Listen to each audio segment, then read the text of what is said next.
Ever wonder how your body keeps everything running smoothly? Yeah, like how does it all, Like a well-oiled machine. work together? Yeah. Well, today we're taking a deep dive into one of those crucial balances. Uh-huh. It's acid-base Oh, balance. wow. Yeah.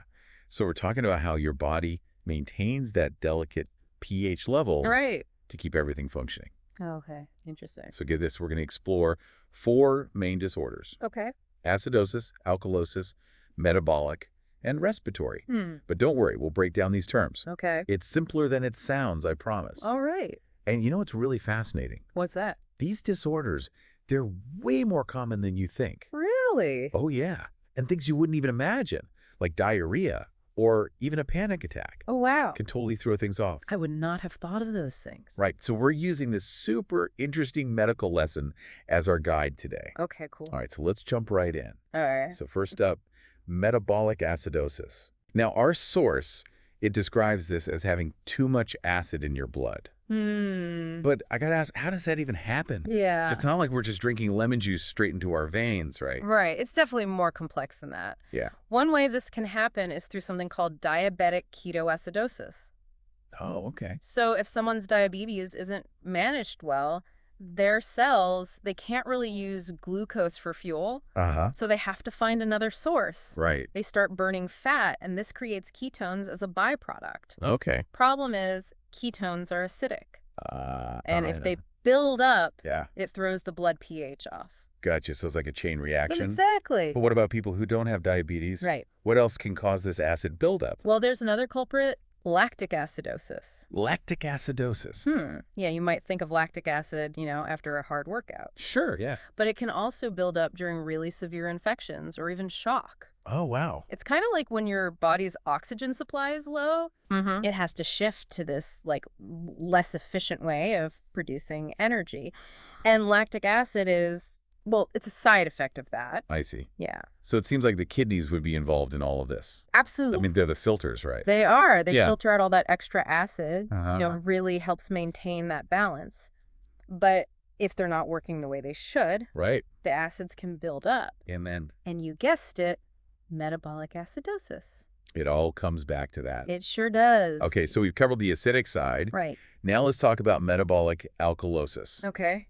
The opposite problem, Ah. where the blood becomes too alkaline. Right. So imagine this. Okay. You're losing a lot of stomach acid. Oh, Maybe you're vomiting a lot or having, gastric suction. Yeah. Now, stomach acid, that's very acidic. of course. So when you lose a lot of it, Yeah. your blood pH, it shifts towards alkaline. So even though your body's trying to get rid of something bad, it Mhm. messes with the balance in another way. Exactly. It's kind of wild, right? It is. And it's not just vomiting. Oh, really? Nope, even common diuretics. Diuretics, okay. Those medications that help you get rid of excess fluid. Right, right. Well, they can affect how your kidneys reabsorb bicarbonate. Bicarbonate, now It's that's the natural buffer. against acidity. Yeah. Right. So if the kidneys hold on to too much of it, then what happens? Metabolic alkalosis. It's amazing how many things can impact this balance. It really is. So we've covered the metabolic side of things. Yep. Now let's get into respiratory acidosis and alkalosis. Okay. All about breathing. That's right. Yeah. So respiratory acidosis, Uh-huh. it happens when you're not breathing as effectively as you should be, Okay. and carbon dioxide, or CO2, builds up in your blood. Oh, I see. And when CO2 dissolves in the blood, it forms an acid, which lowers the pH. That's really interesting. Yeah. I've heard of people holding their breath for long periods. I can't imagine that's good for them. Not good at all. Yeah. And it's not just breath holding.